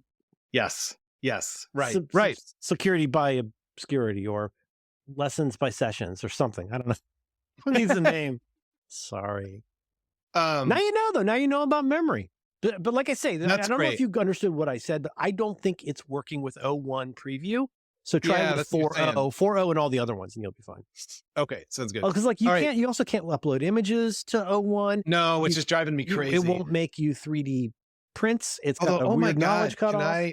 I promise this is the last thing I'll say, and then I want to ask you about the Wisdom Project, very specific Yes. question. I want to, but I'm going to the UN archives in November. I'm spending like a week there because As in the I have United Nations? yes, I have this project I've been doing for 10 years on and off where You should read The Power Broker on the plane. He had a big role in it. I'll give it a You know, shot. we wouldn't really Where- even have West Side Story if it wasn't for Robert Moses. Oh my God. Sorry, this is Talk about, fuck. no, that's lateral. That's lateral. Realizing Okay. that West Side Story is a movie about Robert Moses. And I'm going to continue this, and you'll see why. UN in a second. archive. So I went. Hold on, now you got me. So you fucking got me trapped in a net. I grabbed a issue of Punk Planet that we did in 2005 about podcasting called "The End of Radio," and I opened it up. I'm going from the Power Broker here, Yeah, right? yeah. So I wrote sort of the main feature line. Then we had a bunch of interviews. Who does the interview with something called Neighborhood Public Radio? Fucking Roman Mars. Just like Really? 2005 in a feature package about what the fuck is this new thing that we just learned about last summer called Was he in podcast. Oakland at the time? I don't No, think he was of him as a in punk he rock was guy. in Chicago, and Okay. he wrote for Punk Planet here and there. You're kidding me. Yeah. And Have you listened to that anyway, podcast yet? With Oh Ron? my God, I can't. You know what my problem is, Merlin, Huh. is that I've been wanting to read the Power Broker forever, and I cannot. There's let only one myself chapter in the listen. book where you should stop and read the chapter, and it's a late Really? episode. Well, Okay, there are okay. people that I know who would disagree, Yeah, but there's one called RM late in the book where it's worth stuff because it's the most. They both say, and other people agree, it's the pivotal chapter in the book. It's like in the 30s. It's a very late chapter. That's so Okay. cool. I have a photo of me with Roman Mars. That's awesome. I met him oh my God, I'm not even going to say it because people will look it up. I was a guest on Political Gab Fest once, and it went very badly. I know you were. I couldn't did, but I wasn't. It's not my It was environment. it wasn't a conundrum show. No, it was a live live show here. Yeah. And my friend asked me to be on, and I met them, Yeah. and I didn't do very well. Here's a picture of me and What? Roman Mars. I'll send you that. Okay, sounds good. We both. It's so funny. My kid has identified a type. This really, really came to the fore when my kid and I went to see the Flophouse a few months ago live. And there's a line for question askers to like come up and ask a question. And Billy's like, just because we got really good tickets, we got in the front row, and we were like right by Dan. It was exciting, and in the shadow of Dan. But Billy looks at the line of people waiting to ask a question to the Flophouse podcast people, and he goes, "Every one of those people are your friends." And I said, that's what they all look like. I said, Billy, I bet every one of those people has a podcast. Because we are a type. Oh yeah, completely. I just say my stuff, text me so I can talk to you like a person. Anyways, Yeah. before we get to the wisdom document, you're going to the UN. I'm going. Thank you. I have been working on a project on and off, which is basically telling the story of a single day in Gaza in 1956 after the Israelis had invaded and occupied it in order to clear out the Fedayeen that were living among this. It's a very familiar story. But for reasons I won't get into here at this point, I am focused on this specific day. I'm looking for a specific list of the dead. And I have identified sort of a chain of possession, and have identified kind of the 25 boxes that might have this at the UN archives, right? Exciting. But I also had found reference to these documents that are like verbatim minutes that are really relevant to what I was trying to do among the Secretary General and a few other people in 1956. And so when the archives sent them to me, I opened them up, and the words Who was the Secretary General in 56? Is that Dag Hammarskjöld? Dag Hammarskjöld. Yeah. He was the guy forever, right? Oh, forever. Good guy. I never met him. But so this very important, like previously strictly confidential verbatim meeting notes from 1956, I think are very important to what I'm doing. But the text is so fuzzy that I can't read it. I write back. I'm like, is there any chance you have some better? No, it's all we have. And I couldn't do it. I put it in. I tried to OCR. Is this like that Dell commercial with the recipe? So I don't know what that is, but I took a screenshot. To figure it out for you? I took a screenshot. I put it into ChatGPT. I said, transcribe this for me. And it was perfect because I could then go back and kind of Isn't that awesome and what upsetting this at the same time? And so now this invisible history It's better is than visible, you, Jeff. right? It's better than you. Or better than me. It's way better than me. I mean, that's just... Yeah. It's just something you live with. It happens to me all the time. Yeah, I know. All right, Wisdom Project. So give me just for the listeners, describe the Wisdom Project as briefly as you want. Wisdom Project, the way I remember it, and this may not be right, I'm so glad the train's back. It started out as a challenge on Due by Friday, which was to use, what's that app Alex is gay bones for? Obsidian. It might have started with that, to use the Obsidian app, and it's a text-based app, and it's really cool. But anyway, and I'm going something with Alex and me. I'm very into the buildings, and Alex is obsessed with the scaffolding. Sometimes I'm not sure what Alex makes with all of their tools, but I'm very into what you can make with it stuff. I really love. I mean, I like the stuff too, but I was oh, actually, this kind of dovetails with an idea I've had for a while, which is like to start writing down. The point is, the Wisdom Project is to write down stuff it took me too long to learn in life that I would consider good advice, that it was just hard won. And the part that gets missed in this is it's not me necessarily haranguing strangers about how to act. It's more of like, here's stuff it took me too long to realize, sometimes very painfully. And it's, just a bunch of those, like 500 some bullets. And then, part of the reason it continues to be successful for me is that I've never tried to do anything with it. I've only ever just added a new bullet and the occasional horizontal rule for visual interest. But, I'll sometimes tweak previous things. I'll add more bullets to the beginning. I'll work on, but like I deliberately have avoided turning it into anything because I love that it's just now it's a repo. For the longest time, the problem is with a repo, you can turn off comments. You can't turn off comments on a gist. So I had to make it a repo. Oh, right. Actually, you may not be aware that bowling balls were actually invented. Shut up. Oh no. Yeah. So anyway, and that's what I do. And so, I mean, it's done as it is. The whole idea was just to like have that be a thing. And that's the Wisdom. I'm very proud of it because I can it's like St. Crispin's Day, which is around this time of year. I can strip my sleeve and show my scars and say that I was there, that fought upon St. Crispin's Day. These are a lot of the things that were difficult for me. It's a fun writing exercise. I love to write. I love to write in this style. And I like wordplay. And so it's one of those things where it could be just a bathroom book. It's pretty deep in a lot of ways if you actually read it though.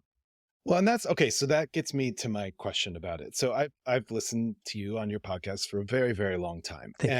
And I know that this kind of warmth and wisdom and thoughtfulness is something that arises in all of those podcasts. I have observed, maybe with the exception of Back to Work, that, and I hope it's okay for me to say this. Yeah. I have observed that there are times in some of those other podcasts, less so with Alex, I would say, where when you get into the mode that is represented by the Wisdom Project, you can kind of ricochet off of it quickly. Nobody's interested in this. I don't, that kind of thing, right? Which is all fine. It's a lot to ask of people. You're in these, in these. It's a lot to ask people to even consider like looking at it. And also it's just like, this is such a thing where a guy gets old and then has a vanity press book, a memoir or something. And it's like, but the thing is, I don't know. I do bounce off pretty fast. I'm not embarrassed of it. I'm deeply proud of it. It's just, I can't find people who are as into that stuff as I am. No, I think but it won't stop me. It's context. So here's what I loved so much when this came out was that this is a part of you I love. When you go into this in any podcast, I'm always that much more. Like when I'm nice and I'm sincere and I'm vulnerable. I love how I actually am in life. No, I love it all. But fart sound. Not knowing you, when I read that, I thought, this is interesting. Something worked for Merlin, that Merlin felt like he could not only do this thing, but call it the Wisdom Project and live with it and live around it, talk about it, reference it all the time, which I think is really amazing. And I'm curious, and I hope I'm not being presumptuous, but when I use the example of having ChatGPT say back to me things that I kind of wasn't allowing myself to like acknowledge out loud, I'm wondering if there was something in you that had to change, or that at some moment where you're like, I can do this, and here it is, and I'm going to say it. I'm going to say Wisdom Project all the time, right? Like, or the document, which is how you refer to it sometimes. But yeah. Was there something? That's a really good question. Yeah. Oh, I think it's a great question for, at least for me, it's a great question that I could talk about quite a lot, because there's this is too big to talk about, but I think this might actually be a line in the document. Start acting like your life matters. Did you notice how I really snuck it in, like in the middle of something else? If I made that first, nobody would keep reading. Right. The first one is sometimes an email is just a way to say I love you. because you can read that in several ways, and most people will not fully understand because they have no time to think about these things. Sometimes an email is just a way to say I love you. Okay, cool, thanks. What's the next one? Okay, but like, did you ever really think about that? Like when you get annoyed at an email, did you ever really think that maybe that's somebody saying I love you, just in a way you hadn't expected? Oh, okay, whatever. Yeah, but like, did you really think about it? Because did you ever think about how sometimes you write emails to people because you love them, and maybe there's a different way you could choose. There's so many ways you can look at, and to me anyway, the reason I found all these things so absorbing, it's not my wisdom, it's what the world had to fucking show me. I just made it into words that are readable for people who can fucking read, but it's in some ways it's kind of like the culmination of anything like a life's work that I've ever had, in a weird way. And it's so close to who I would like to be that it gets difficult sometimes. Yeah. Because it is very vulnerable, and it's not all just fart jokes. I mean, there's some jokes in there for people who can actually fucking read. You'll see a couple references to I think you should leave that most people wouldn't notice. There's several little things like that. You use too small a slice. No, I can't drive. I can't drive. Not everybody could do everything. Sorry. You got the mud pie and then you use too small a slice. Sorry. Go ahead. Don't touch the receipt. No, but like, it takes, Jeff, this is the most important moment in the entire history of podcasting for me, because it all comes together in this one thing. This is the chicken problem. This is the wisdom document. This is so many of these different fucking things where it can be the things that make you who you think you are, the things that you treasure, all these different things, very difficult to talk about with people. It's the ultimate kind of vulnerability in some ways. But it also takes a lot of, you have to believe that your life is worth living on some level. I don't mean that as a pep talk or as a like cheerleading or thing, but like and then the ultimate temerity is to say that the things that I think are worth writing down and the things I write down are worth editing. The things that I think are worth editing are worth collecting.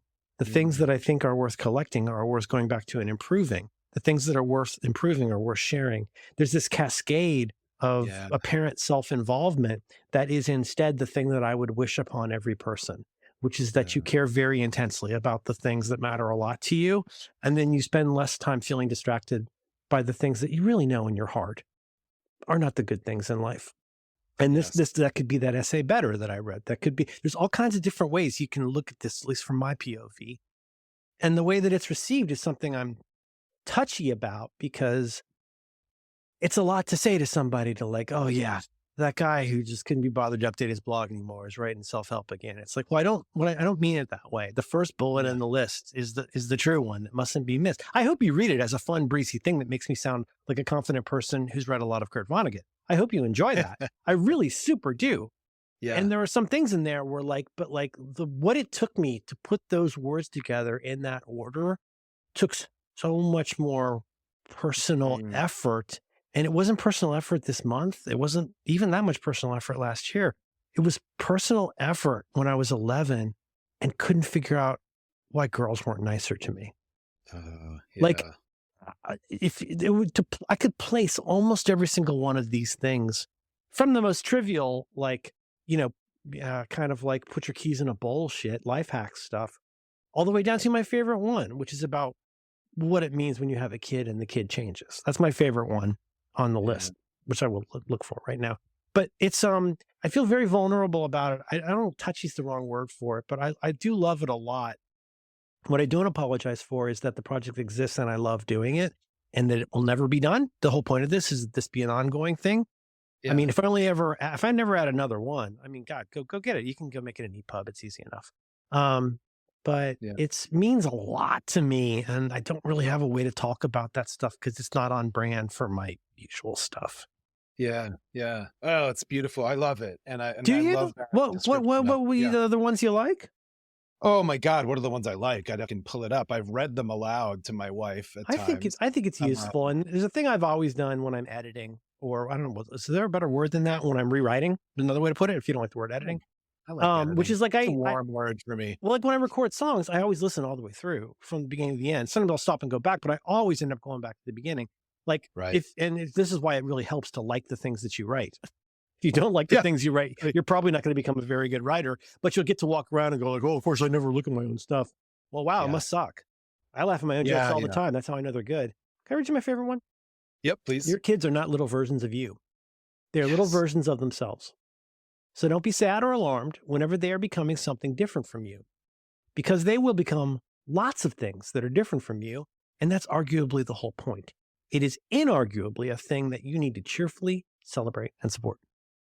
Oh, that's nice. Now, why did I say that? Because everybody grew up, I think, implicitly believing that every kid is a little version of their parents. Oh, that's real deep, man. Yeah, but did you really fucking think about it? Do you ever think about how much shit you've had to carry around your entire life? Maybe even not because of your parents, certainly because of your parents, but maybe just because of other people who had these expectations that you're a little version of your parents. You have the same values as them. You have the same concerns, the same anxieties, the same aspirations. You're a little version of your parents and you're doing it wrong. Yeah. What if you accepted from the beginning that a baby's just a cute pre-adult and it's your job to get the fuck out of the way and help them become the person that they are or the person that they need to become, or sometimes, admittedly, the person they need to not be anymore. And you need to help when you can, but you need to stay out of the way. And one way of staying out of the way is to stop looking at them as little versions of you. Because are you a little version of your dad? Are you a little version of your mom? How do you feel about that? Yeah. It's very inhumane. And like, I love that one though, because that's one of the ones where like, there's so many levels to that for me. Because no matter what the situation, kids are full of surprises. Some kids are full of more surprises than others. But man, and that's the greatest thing in the world to me. I wouldn't trade a single piece of it. And getting to the point where I could type that, rewrite it, and get it to where it's my favorite one in here represents a lot of progression from where I was in Cincinnati in, say, 1975. Yeah. It means a lot to me, Jeff. It honestly does. I have nowhere to discuss it, but it means a lot to me. Yeah, no, that's great. I love it. I'm scanning through it now and it's just like, and I did wonder, I mean, how much time or how much it took to order it. That's the beauty. Well, sometimes I'll change them because you can't have two that are too close together. There's some business, as we say in programs, some business logic to how I would want to turn this into something more automatable. But if there's anything that's made this successful, it's the fact that I have not been distracted by saying, I wonder if I should put this into Scrivener. Yeah. Or SQLite or whatever. It's like if somebody else wants to build something that'll turn this into like an EPUB. I mean, you can go look at the source code. If you go into the repo, you can find where I've had automation stuff inside of VS Code to generate EPUBs. Yeah. But my near-term goal is to have this generate an EPUB every time there's an update so people could always but I don't know how to do that and I don't want to learn how to do that. I could learn to do that, but maybe this needs to go in the document, Jeff.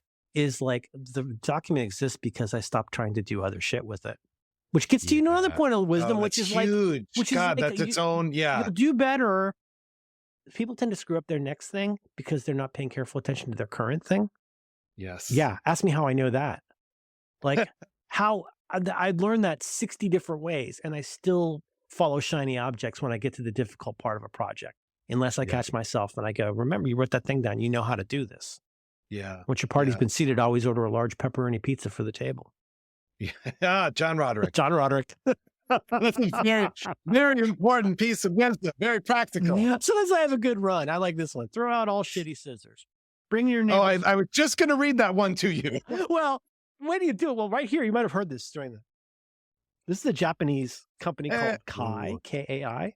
And they make, I learned about these from Marco. They're the deadliest, sharpest scissors in the world. And you will personally you will destroy with extreme prejudice every other pair of scissors you've got. You only need one good pair. Let's see, bring in your neighbor's trash cans. Talk to your pets and remind them that they're not so bad. Considering, close the door behind you, except always hold the door. Say, I thank you and mean it. Try to fix more things than you break and calm down. Everybody's doing, people hate this one. Everybody's doing the best they can each day, even though what they can do is rarely enough. Oh, that's good. That's good. Yeah. Well, it's a great project. Thank you, man. And thank you for having me on your program. Thank you for doing this, Merlin. It's been really fantastic. Goodbye, everybody. Get some sleep. The system is going down now.